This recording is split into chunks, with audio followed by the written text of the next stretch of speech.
ai déjà parlé sur la chaîne, le Kia Challenge continue de faire des ravages, des milliers de voitures volées chaque jour. Alors ça concerne évidemment des voitures électriques, hein, j'imagine, hein, vu que c'est des Kia, ça reste la marque Kia, donc ça doit marcher aussi sur les électriques de Kia. Quel enfer, mais faut arrêter ça, hein.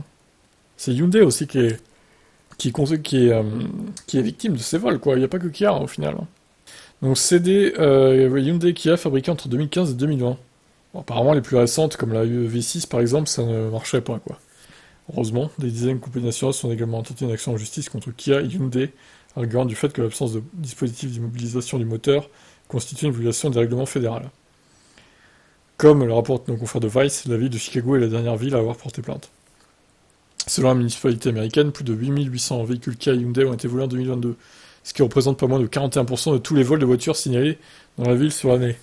Un chiffre impressionnant, surtout quand on sait que les voitures de la marque représentent seulement 7% du nombre de véhicules en circulation à Chicago. D'accord, donc toutes les voitures ont été volées en fait. C'est à peu près ça, quoi. Et d'après un communiqué de presse de la ville, la situation ne va faire qu'empirer en 2023. D'après les chiffres enregistrés, les Kia Hyundai représentent déjà plus de la moitié de toutes les voitures volées. À Seattle, les vols ont explosé 620% entre juillet 2021 et juillet 2022. Constat similaire à Baltimore, où la ville a déclenché un procès après que les vols se sont multipliés par 2 entre 2021 et 2022. L'année 2023 sera, selon la municipalité, une catastrophe, puisque les vols de Kia et de Hyundai ont déjà dépassé le chiffre enregistré sur toute l'année 2022. À New York, les autorités ont répertorié 977 vols, rien que durant les 4 premiers mois de 2023. Une augmentation de 660% par rapport à la même période en 2022.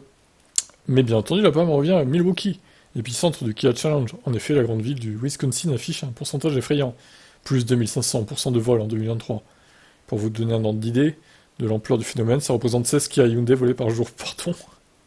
Mais c'est énorme.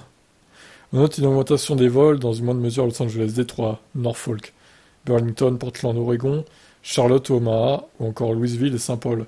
De son côté, James Bell, porte-parole de Kia, estime que les différentes poursuites engagées par les municipalités américaines sont sans fondement. Chez Hyundai, la ligne de défense est la même. Tous nos véhicules sont entièrement conformes aux exigences fédérales en matière d'antivol. Ah non, mais désolé, mais bon, les gars, non, en fait. Il n'y aurait pas autant de vols, en fait, sinon. Par ailleurs, il précise que l'HTSA, l'agence fédérale américaine, en charge de la sécurité routière, a déterminé que le constructeur n'a violé aucune norme de sécurité ou aucune réglementation en vigueur. Comme le précisent les confrères de Vice, les deux constructeurs incriminés se sont récemment entretenus avec la HTSA pour faire le point. Mais pour l'instant, on ne connaît pas encore les conclusions de l'échange. J'ai l'impression qu'il n'y a juste pas de solution, en fait, pour ces modèles-là. Si vous êtes américain ou même canadien, en vrai, ça marche en Europe, ça, en plus, je pense. C'est ça, le truc. À l'heure où nous écrivons ces lignes, les propriétaires des modèles les plus visés peuvent se procurer des antivols de volants auprès des services de police locaux. Les deux constructeurs ont également déployé une mise à jour logicielle censée renforcer la sécurité des véhicules, mais il faut se rendre en concession pour en profiter. Donc là, ça fait des vidéos sur YouTube euh, de ça, en fait.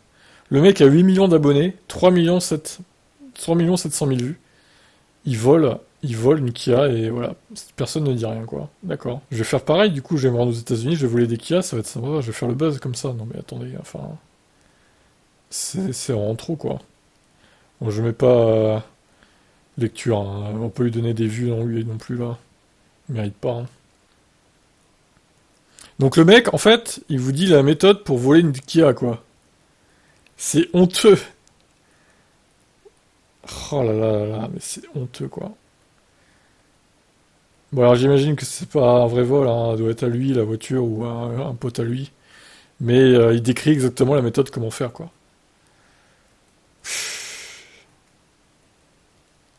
C'est tragique, c'est tragique. Bref. De toute façon, TikTok, hein, je l'ai toujours dit, c'est un cancer, le cancer des réseaux sociaux. Pour moi, c'est le pire site réseau social du monde. Alors je dirais pas qu'il doit être interdit, mais c'est tellement mal famé là-dessus. Enfin, je sais pas ce que vous en pensez, mais bon. Bon, allez, je vous laisse commenter, c'est quand même triste, hein, tout ça.